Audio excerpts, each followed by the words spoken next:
back with Financial Renaissance with the M's. It's time for my top five news stories of the week. You know, there's a lot of stuff going on in the world, so I try to pick stories that are uplifting. I try to pick stories that will teach you what you need to do on a week-by-week basis, things to look out for, things to share with your coworkers instead of talking about ratchet TV and things like that. Like, let's talk about moving money. Let's talk about protecting our wealth. Let's talk about creating a legacy for our families and so on and so forth. Well, listen, one of the things I found out was that the three-point line in men's college basketball is being moved to 22 feet. So for those of you with children, you need to move them back to the new 22 feet away from the basket and teach them how to shoot threes from there. Now, speaking of threes, this next story is about Tony Parker. That's right, NBA All-Star, ex-husband of Eva Longoria. Yeah, ex-husband of Eva Longoria. He was a four-time NBA champion, and he retired from basketball a few weeks ago. But unlike a lot of athletes, he already knew what he was doing when he retired, which I highly commend. So Tony Parker is embarking on a second career helping athletes manage their money and their futures. That's right, the 37-year-old is going to lead the sports, artists, and entertainment division of North Rock Partners, LLC. And so Tony Parker decided to do this because he had seen enough of his athletes in the league get taken advantage of. And he figures he could use his experience and credibility to help the athletes make better financial decisions and also help them move forward. He feels that, hey, he doesn't need their money. He has his own. He just wants to, give a solution for them. And this is not Tony Parker's first time at bat in the business world.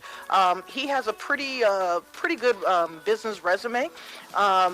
He's been, he owns Asvel, which is a professional women's and men's basketball club in Lyon, France. He's also invested in real estate here in the U.S. He has a foundation, and he's also planning on opening a basketball academy in Lyon, France next year. Now, one of the things that Tony Parker hopes to do is he wants to be a person that can help athletes find all of the professional people they need. He had to find his own lawyer, his own tax guy, his own financial team, and he was one of the few that succeeded in doing all this stuff without getting scammed. But a lot of people weren't that lucky. So you guys remember Tim Duncan, quiet Tim Duncan, very smart Tim Duncan? Well, Tim Duncan was no bonehead, but Tim Duncan was also pretty unlucky. Duncan in 2015 had to sue his longtime financial advisor because his financial advisor had lost more than $20 million due to irresponsible investments. Okay? Horrible, horrible, horrible. And then Duncan eventually sued and settled with that financial company for $7.5 million. So he did get some of the money back, but not good enough. So I'm happy that Tony Parker is looking at a way of protecting athletes from themselves and also the people that usually try to take advantage of them. Now, next story has to do with size mattering. Depending on where your brain is this morning, I'm actually talking about the housing market. The ups and downs of the housing market usually represent a huge part of the economy, which is why I do the U.S. Home construction indexes so we can see where things are going.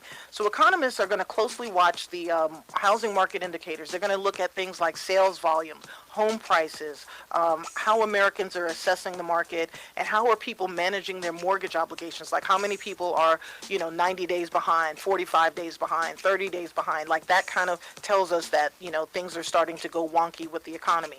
They look at things like rental costs, taxes, and a lot of these small details are going to say how well Americans are doing and just basically what the broader economy is doing. So typically new home sales or new home sizes, like the square footage of sizes, falls prior and during a recession, as well as the home buyer market kind of tightens a little bit. People don't want to spend as much because they're not sure if they're going to have a job. If there's a couple, they want to make sure one person can afford the mortgage and do their mortgage based on one spouse, not both. So for the wealthy people in our country, though, they usually wait until there is a recession, and that's when they start buying. So what I'm telling people is stop rushing to impress, slow down. If you think that the housing market is slowing down, if you think that the economy is slowing down, then you want to wait possibly until the market is down and then take advantage and be able to buy either more house or buy the house that you're looking for a lower price, things of that nature. So one of the things that, we talk about is the best times to buy stuff. And I know that you're the person I always talk to when it comes to buying clothing and things like that. When's the best time to buy summer clothes? Summer clothes in the winter. Exactly.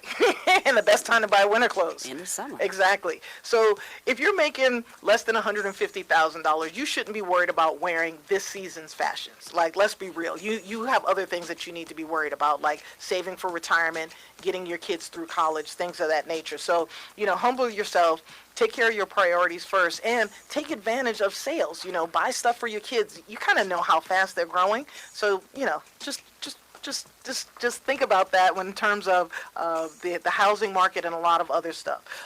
One thing about the housing market, though, is the exclusionary zoning. And so a lot of times, and I know a lot of millennials, there are a lot of young people who want to buy houses, but they just feel like they can't afford it. And what I'm going to tell you is the time is coming. Stay patient. Keep saving your money.